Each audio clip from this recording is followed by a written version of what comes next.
I'm part of the United States Army Special Forces, the Green Berets.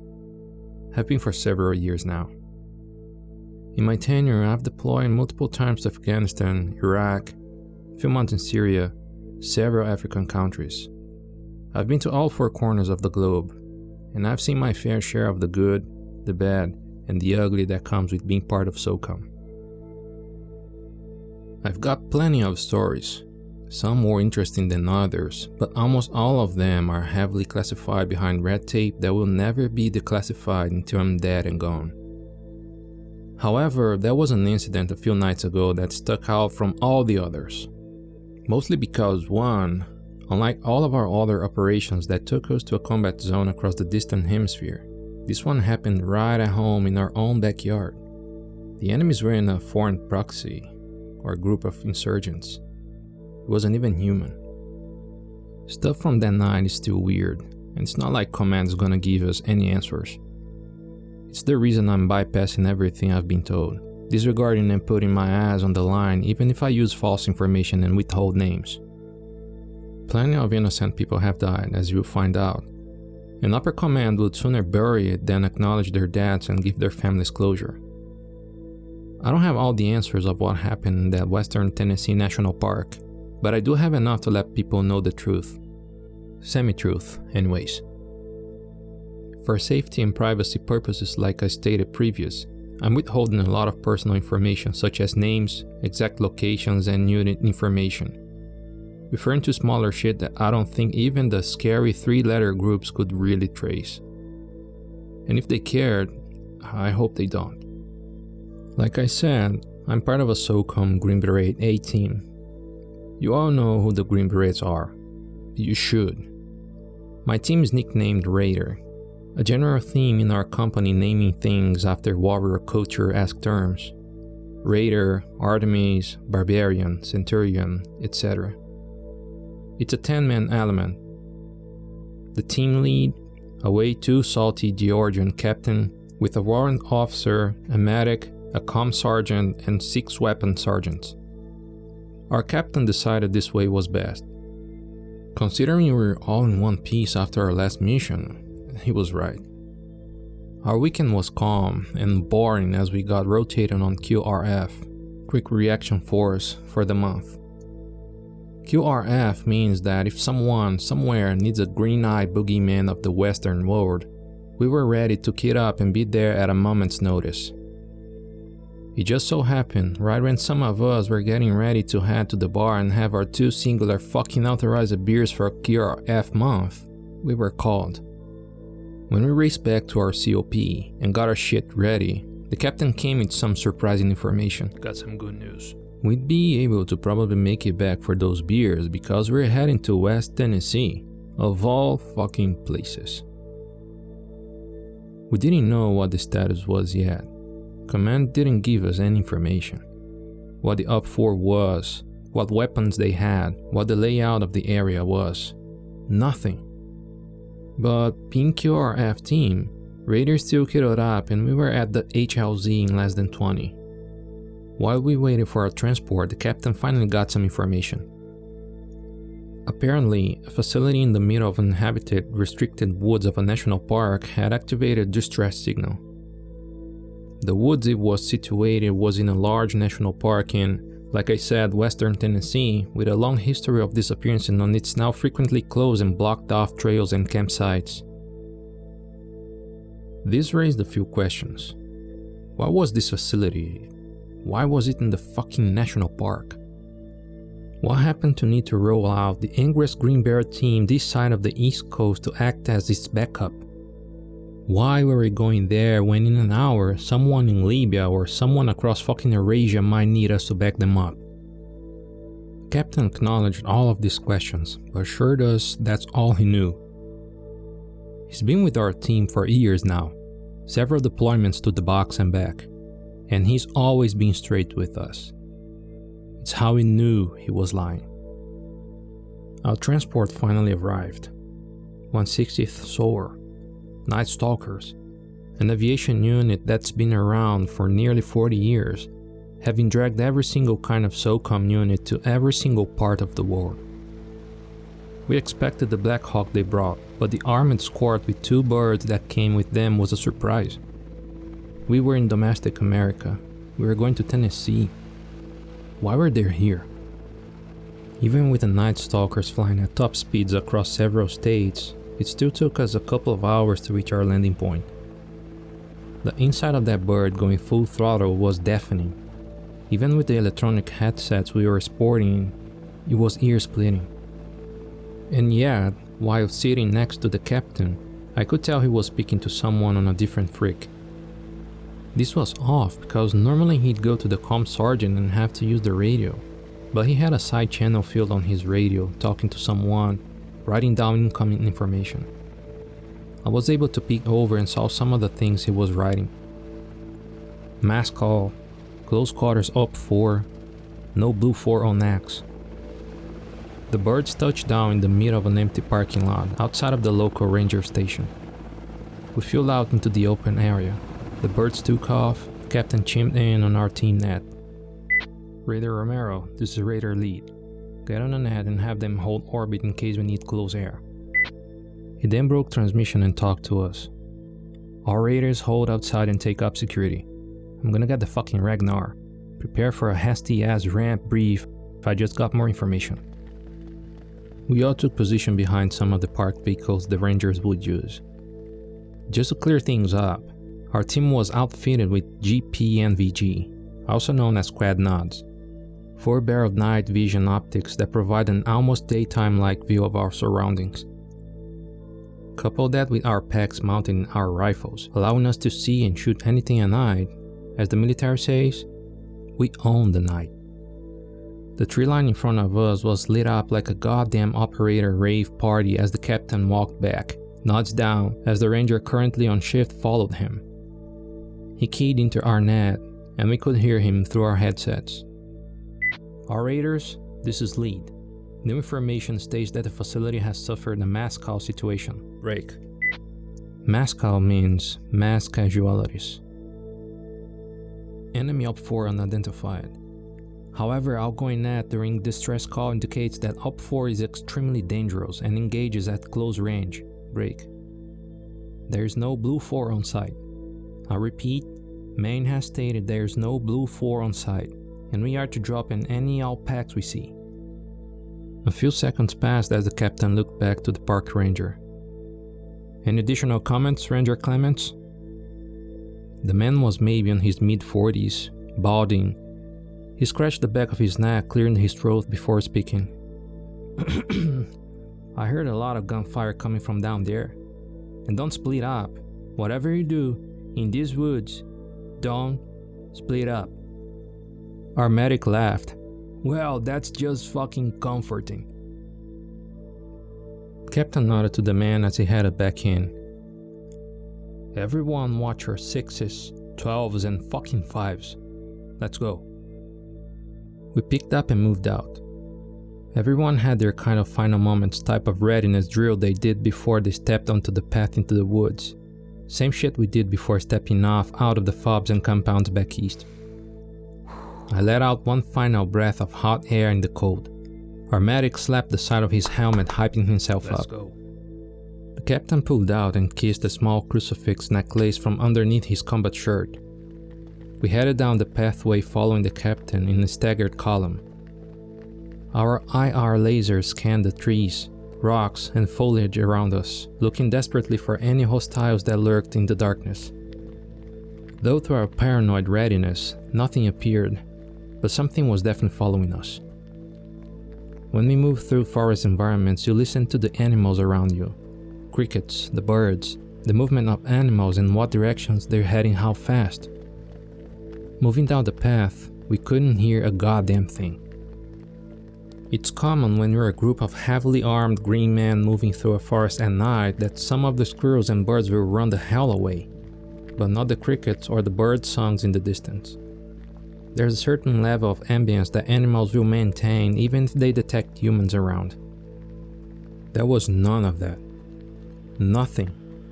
Not a cricket, a bird, a cicada. Nothing. Silent professionals. It's in our name. So when I couldn't hear the motherfucker 10 meters ahead of me breathing as we moved through the dead forest, he told me that something else was here in these woods with us. A predator, and that the forest was more afraid of it than us. After a long stretch of marching down the trail, Captain held a hand up, signaling a halt. As he got down to my part of the column, the middle section, he called over a radio. "This is lead. On me. Time now." We quickly rushed up to what we saw was a metal chain link fence. 4 of our weapon sergeants and the medic took up security, covering the wood line behind us as I and the other remaining one went up to the gate with the captain. The park's trail carried on for a few more meters before stopping dead into some trees. The dirt path broke off and formed a gravel one that led into a section off area behind the chain link fence and gate. A no trespasser sign hung high, and just beyond the gate we could see a small guard shack. Captain tried to signal whoever might be in there by switching on the surefire tack light on his rifle, shining it and lasso waving it all over the booth. However, upon stopping and centering on a doorway, we saw a large amount of blood splashed on the black wall and pooled over the floor, an arm laying halfway out of the doorframe. Captain looked to the other weapon sergeant with us. "Get our kit." He nodded, slinging his rifle as he dropped his assault pack, digging out a small pair of bolt cutters. Each of our weapon sergeants carried a different loadout depending on what we needed. One could be a gunner, another is a grenadier. Can't name him but Breachman, as I guess I'll call him. Always carried a breach key, just in case. He walked over to the lock, but just as he got the blades off the cutter around the lock, we heard it. It sounded like it came from everywhere, but yet far away at the same time. Maybe it was the echo of the forest, or maybe something attributed to its abilities. It sounded like a woman yelling in pain, in agony, and yet the voice was half gargled, like it was morphed with that of a dying animal, as it had an underlying low-tone pitch beneath it. It got under the skin of everyone. Those pulling security immediately jumped their shit, scanning left, right, up and down. Hell, even the medic. Big stocky dude, grew up in Brooklyn, played football before he joined, meaning he as yoked as all hell when he got to our unit. The guy who once stuck his fucking fingers into a man's neck to plug his blood, looked around nervously. The hell was that? Our weapon sergeant with the M46 shook his head as he scanned the far-off terrain, muttering in a low voice. Some horror movie bullshit right now. I remember holding my rifle's grip tight. Everyone was equally unnerved. Everyone except the captain. He just told us to press on. "Fuck's sakes, tighten your jockstrap, let's go." He snapped the lock off. Immediately the captain and I moved and cleared the small booth, as 2 more weapon sergeants and our medic took up covering down the gravel road. He was a guard, no name tape or logo company, decked out in a black plate carrier. The plate carrier of which had been torn into, as a large hole covered the entire area of his solar plexus, which was now fragmented and broken inside of his molded upper body. No bullet entry or exit wounds. Just a large fucking stab wound that looks like he got ran through by a fucking lamppost. My breath still got caught in my throat as I grunted to clear it. The captain stepped out of the small booth, spitting hard into the grass, shaking his head. The medic prodded him. "What was it like?" He grunted, walking to the front of our formation. "Doesn't matter, Doc." We formed up and moved down the gravel road in a wedge column. Captain and 3 weapon sergeants in the front wedge, with the medic, me, and other 2 weapon sergeants in the back one, the comm sergeant in the middle. We entered the facility lot. Immediately the comm sergeant linked up with the captain, and I could hear him alerting Maine. "This is Raider Lead. We reached the building." Though it makes me wonder, if he used the comm sergeant's radio to reach our HQ, who was he talking to on that other channel? The lot was clear, and we got a good look at the facility. It was a gray concrete rectangle, maybe the size of a small gas station. Floodlights mounted on the bottom illuminated the gravel lot up to the dense, shadowy wood line that lay just beyond the chain link fence. The wood line that was still quiet. The mass called carnage we were told about was present outside of the building. Several guards, all in various states of mutilation, similar to the gate guard, were strewn about the gravel lot. However, unlike the gate guard, strangely, they were in heavier body armor, with rifles capable of going automatic and spent brass everywhere. Me and some of the other guys got in line and cleared out the back. Exasperated breaths and muttering came from all of us. The captain chimed in. "Waiters on me. Time now." We hauled ass back to him as we stacked up at the door. Flowing in, we were greeted to a lobby. Torn up, furniture thrown everywhere. Impact marks from round hitting the concrete lined the walls and ceiling. One dead guard slumped against the red-stained part of the wall, the other in a crumpled heap. A woman at the desk, not a guard, just a fucking staff member, sat back in the chair, her entire torso area torn apart. As we passed by her and headed through the double doors behind her, her empty dead eyes met mine. The comm sergeant eyed her as we all moved for the door. "Sir, she was unarmed." "I can see that. Keep chatter to a minimum." We cleared through the double doors to be greeted by a porcelain hallway leading to a set of stairs heading to a sublevel. The entire surface, ceiling, walls, floor, was lined with ceramic white tiles. Ceramic white tiles that were like the rest of the scene so far, stained with the blood, guts, and even brain matter of the unlucky guards laid out all the way down the stairs. I counted 8, 17 so far. A flickering light could be seen through the wire glass windows of the double doors at the bottom. The captain ordered us to flow in through both sides. We did. Pushing in, we could see we entered into a T-style hallway. It gets a bit complicated here.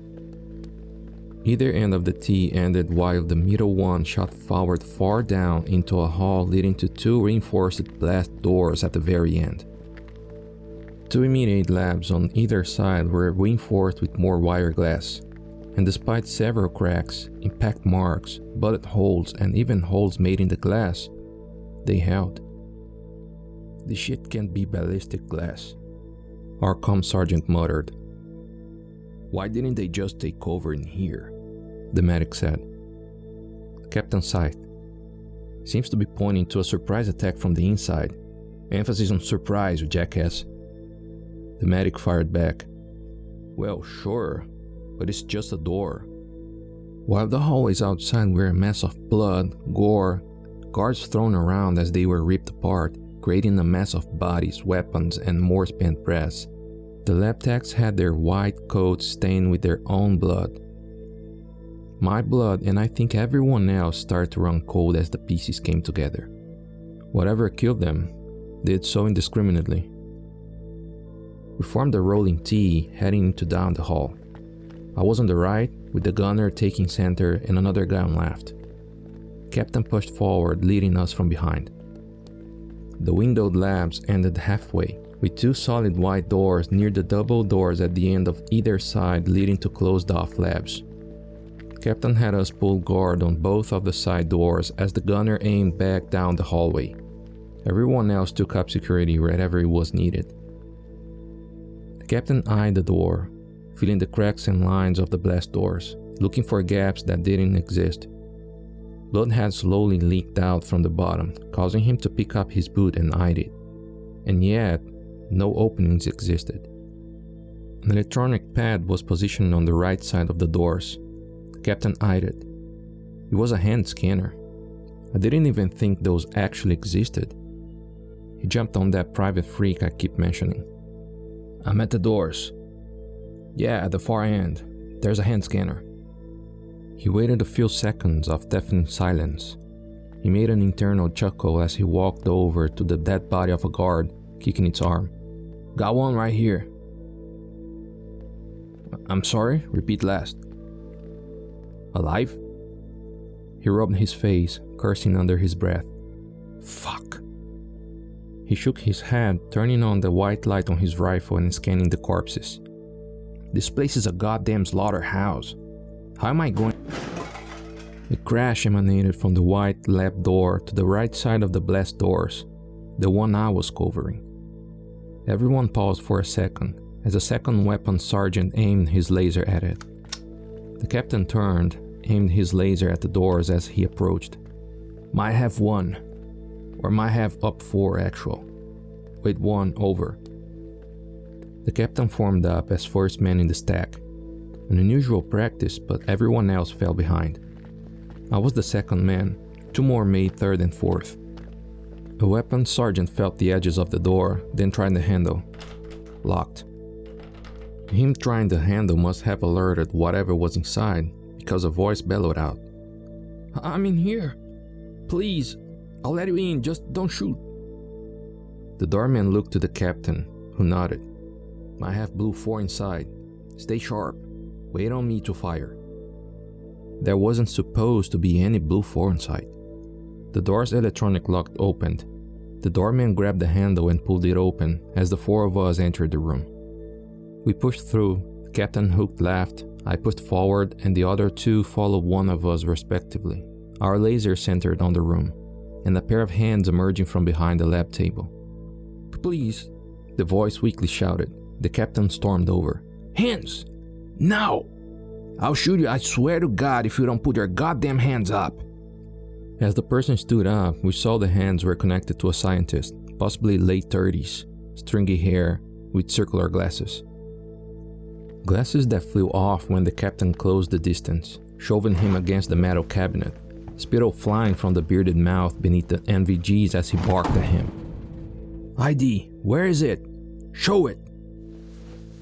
The captain began roughly searching the lab tech as he pulled out his ID. He grabbed it, shoving him to the weapons sergeant on his side of the room. The lab tech was kicked down to his knee. The captain jumped back on that freak. I'm back. Possible blue 4. Prepare for ID code. He read it off in phonetics before he got the response. He looked to the weapons sergeant guarding the lab tech. Get his ass up. Please, I don't know what's going on. I was just running some chemical tests. We gotta get out of here before... Captain got in the man's face. Shut up! He did. You know what you've been fucking doing. I know what you son of a bitch has been doing out here. Open the doors right now. The man was shocked as the captain continued. Open the goddamn doors! With a point from the captain, the weapons sergeant shoved the man forward into the door frame. The man crumbled a little bit as the captain laughed. Take your sweet time, doctor. Let's go. I picked him up by his shirt collar and dragged him over to the blast doors. Captain pushed him out of my grip, shoving his face first into the doors. Hand on the scanner, now! As the captain grabbed the man by his wrist, the lab tech struggled to get free. Please, I don't have that access. I hurt my hand trying to hide. Let me go. The medic winced at the sight a bit. Uncharacteristically of a Green Beret, especially for a jaded as all hell medic, he spoke up. Cap, come on. Captain just turned, staring daggers into the man as he wrestled for the man's wrist. Just wait till y'all see, I'm telling you. As the man struggled against the captain, the weapons sergeant came up from behind, shoving the man into the blast door, allowing the captain to easily place it on the scanner. The scanner lit up in a bright blue as several lines traced and looked over his handprint. It then flashes green as the electronic locks of the blast doors begin to open. The captain dropped the man. Well, goodness gracious, what do you know? The door slowly pulled open. The room was dark. Red flashing emergency lights flashed all around as the sound of broken glass scraped against the door. A stream of murky blue liquid, mixed in with the blood of several guard bodies that were revealed at the doorway, leaked out into the hall. The captain grabbed the lab tech by the collar, dragging him to his feet. Y'all know this man, doctor? Friends? The captain shoved him through the doorway, the lab tech sleeping on the fluids and glass, cutting his right hand with a wince. We flowed in and... Jesus. I said this at the start. I've been all over. I've seen mass graves that terrorist cells have used in far-off countries filled with entire villages worth of people. I've seen kill dens inside tunnel systems. This surpassed all of that. Every horror, every war crime, multiple times over. A series of gigantic glass tubes lined the walls made out of monitors, hard drives, and computer systems. The path of carnage led through the pile of guards at the doorway.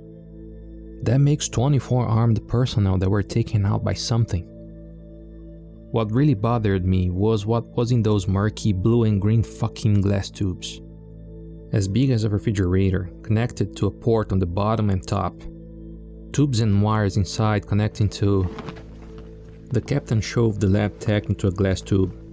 The pop of the man's nose echoed off the empty area as he grabbed his nose. Well, Doc, which one was it? Which goddamn tube? Tube? What was he talking about? How did he know? Who wasn't the freak? The lab tech spit out blood leaking to his mouth as the captain, standing at 6'5", a giant even among his team full of brawny SOF operators, picked him up by the collar of his blue undershirt.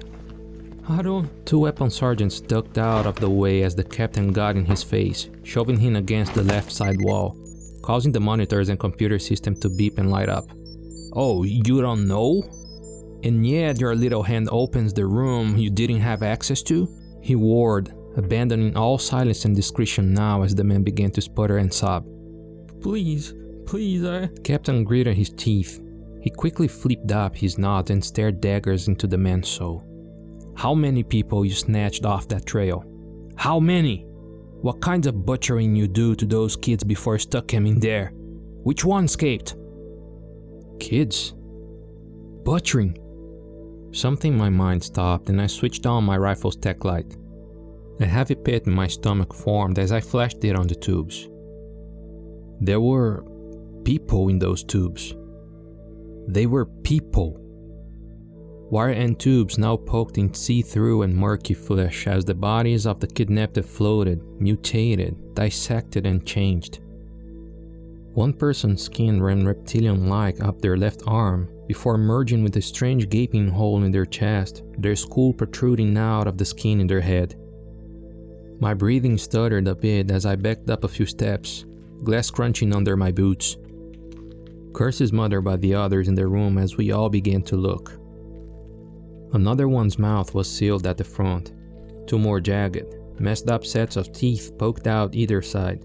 Their eyes were sealed, skin covering defined sockets on their head. The medic flash haze on one where their spine stuck out through their back. The vertebrae was larger than a normal person's, the bone sticking out inches longer in some areas. Jesus, man, this shit's... He gagged a bit, coughing as he looked away. I had to pry my eyes. My mind was frying just looking at. They better be dead.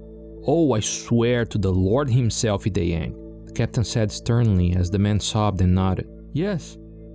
The captain raised an eyebrow. You sure? Yes. They died during surgery.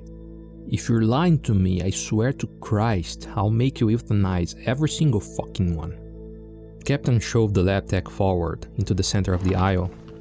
I looked down, shaking my head as the images of those things burned into the film of my brain. Where's she gone, doctor? The captain said sternly, squaring up to the man who sobbed as he shrugged. Where is it? The man continued to cry. It's Kate. It killed everyone. It cut through the guards. It cut through everyone. All of my friends. This caused the captain to nearly bust a fucking blood vessel from the look he gave him, balling up his fist and driving the armored knuckle of his Oakley glove into the gut of the lab tech. This caused the smaller, weak lab tech to buckle over, dropping to his hand and knees, now favoring an enduring hand and a probably burst spleen. Your friends? Your friends? You mean the friends that kidnapped a 22-year-old girl and a 14-year-old son and turned them into fucking monsters? What about them? This earned only more sobs from the lab tech as the captain turned, hands on his hips as scoffed. He looked at the medic who only stared back through his nods. The captain turned and looked at him. You got to the count of 10. And if you don't give me a single whereabouts of this thing, I will start grabbing tools and cutting your little weasel ass up like y'all did to these kids. The captain loomed over the man, grabbing him by his hair. So, sir, please, the lab tech pleaded. 1, 2, 3. The captain counted. Some looked away, others shook their heads. Not out of shame of their leader. There wasn't a man in the room who wouldn't do what he did right now after seeing them. It's in the woods. You heard it. It did its freaking fucking yell just like 10 minutes ago. The captain laughed, letting go of the man's hair as he whipped his head forward. Y'all heard that? It's in the fucking woods. He pulled out his M17, his 9mm sidearm, pulling the slide back a bit to make sure it was chambered. 4, 5, 6. The man stood up, and at this point I kicked out his extended leg, dropping him back to his knees. The man looked at me, then at the captain. You can't do this. This is illegal. Before the captain could finish his code, we heard it. It echoed all the way down the facility halls, reverberating off the glass tubes in the room. That half feminine, half monstrous cry. Except this time, it didn't come from the far-off mountains or trees. It came from up the fucking stairs. Then the lights went out. I don't know if it was prior damage to the facility, the electric works, or something else, but they zapped out. The lights in the halls, the lights on the stairs, the lights in the room, the electronics, the lights in the tank, all of it. It cried out again, and this time, I think I heard it say, "Help me." Anyone who had their nods up flickered them down, as all of us trained our lasers down the dark hall beyond the doors. The slight shakiness of all the green lasers told the same stories. All of the death, all of the shit in the tanks, it had everyone spooked. The captain came up alongside me and the medic. He looked back to the lab tech. "You run, you die." The man swallowed and smothered his misery. "I know." The captain corrected him in a low tone. "No, you really don't." The creature cried out again.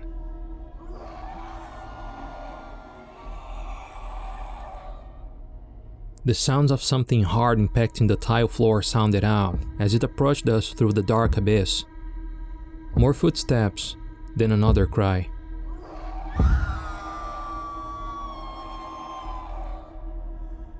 The gunner lets out a shaky breath as he cracks his neck. More footsteps, then another cry.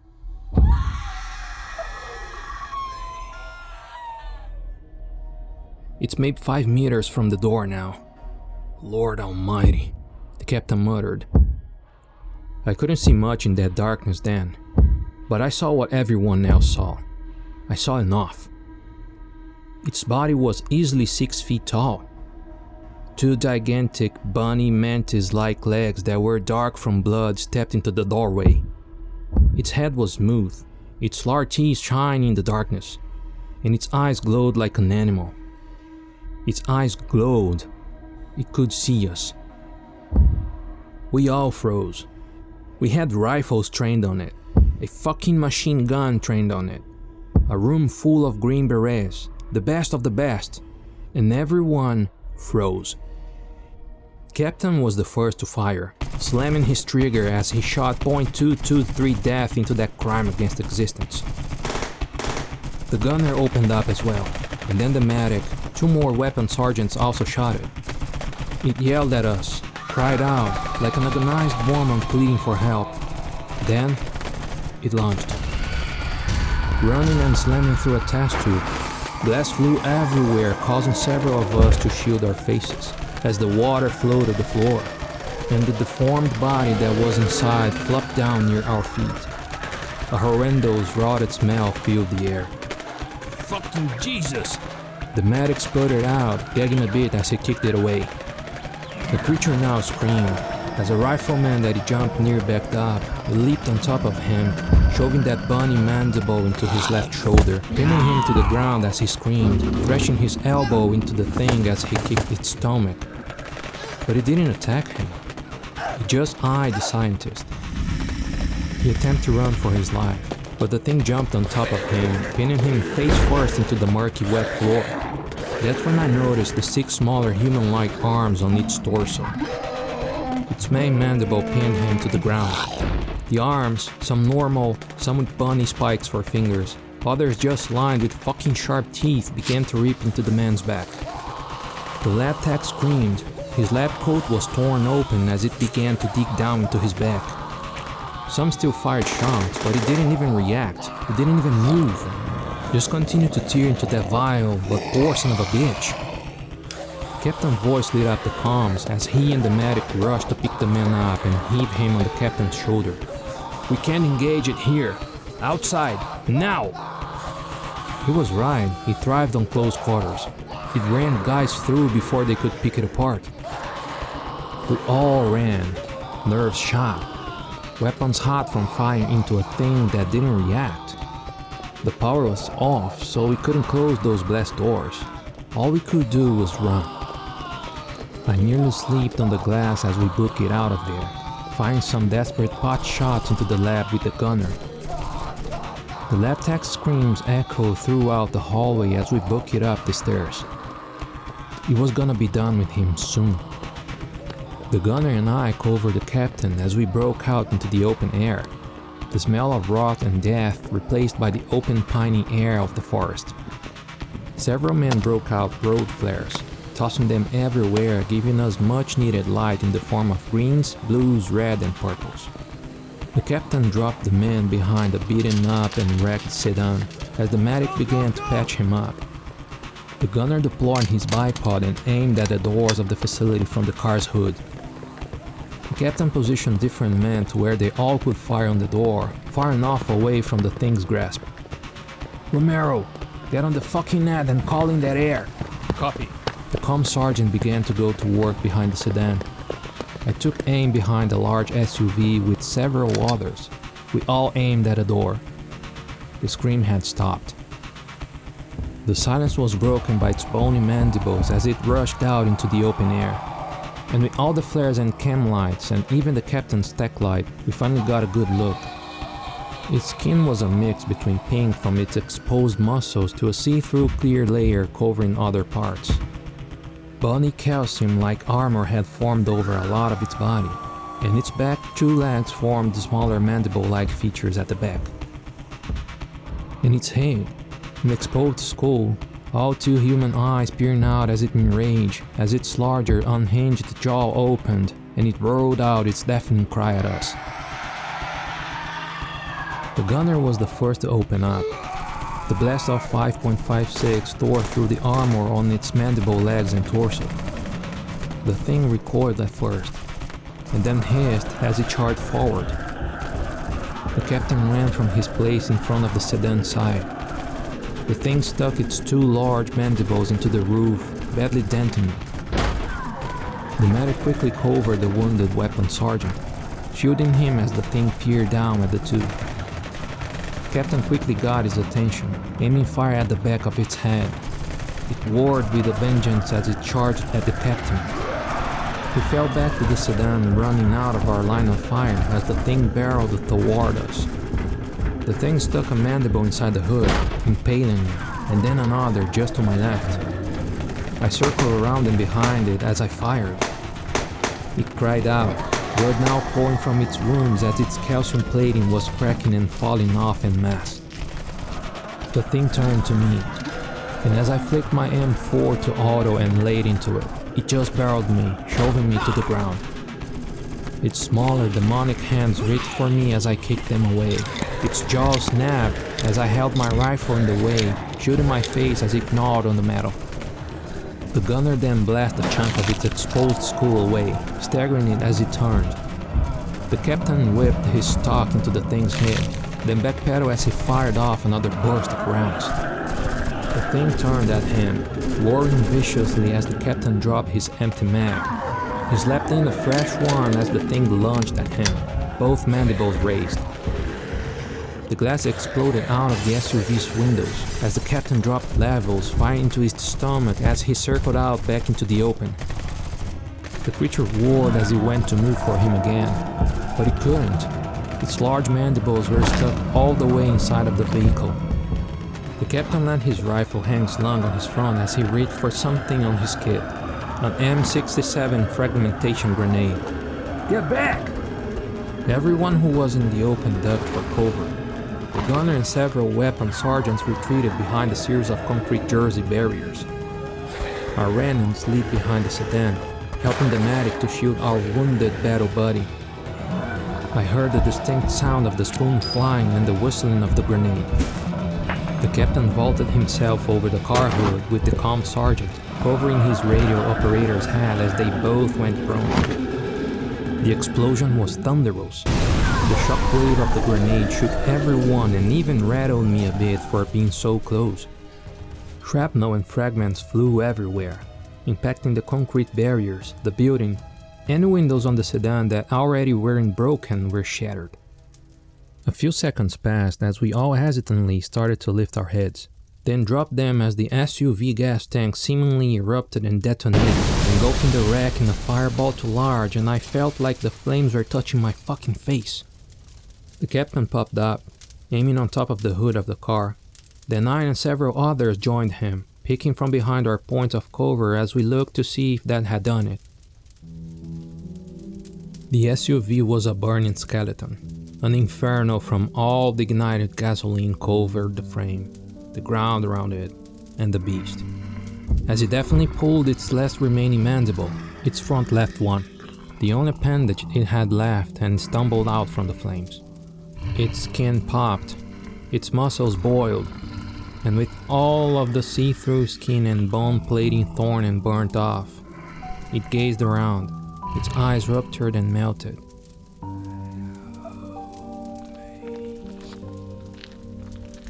The gravel crunched as its charred and still burning body slumped forward. The captain emerged from behind the Vic as only a few of us dared to approach the thing. He lifted his nods, this time pulling his M17 back up and aiming it at the thing's head. 3 shots into the thing's head, the damaged and charred skull caving in. A circle of light illuminated us as the rotary blaze of the Black Hawk sounded out overhead. I shielded my face and lifted my nods to avoid the spotlight blinding me. Hope for actual down, building secure. The ensuing hour was one that was just shrouded in, mystery, I guess.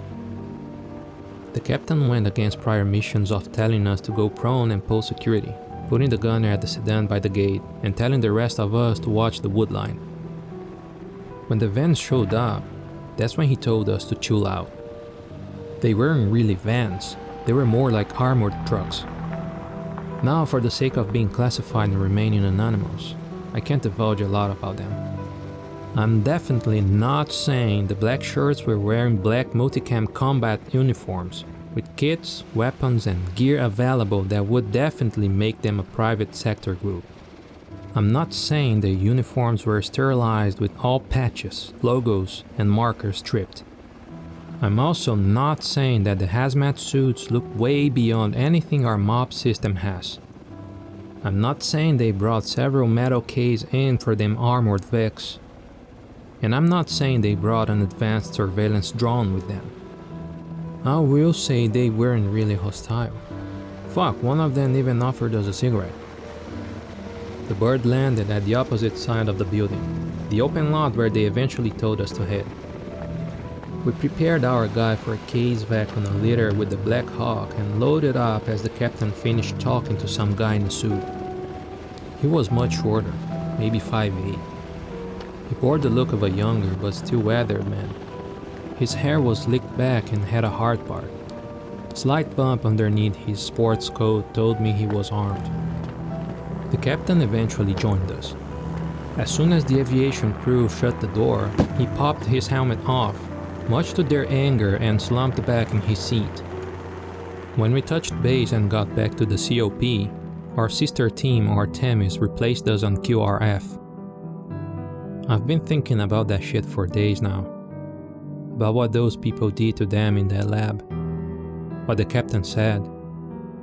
They kidnapped them, cut them up, changed them. All for what? Some sick fantasy? Who the fuck even owned that lab? There were no US markings, no logos, zip. Like I said before, there's still a lot I don't know. But what I do know is that those fuckers got exactly what they deserved. That thing, crying out for help, pleading for us to make its suffering end. The more I think about it, the more it makes me sick. I don't know who the fuck those guys were that relieved us. They didn't have any markings. Some of them were speaking fucking German if my memory serves.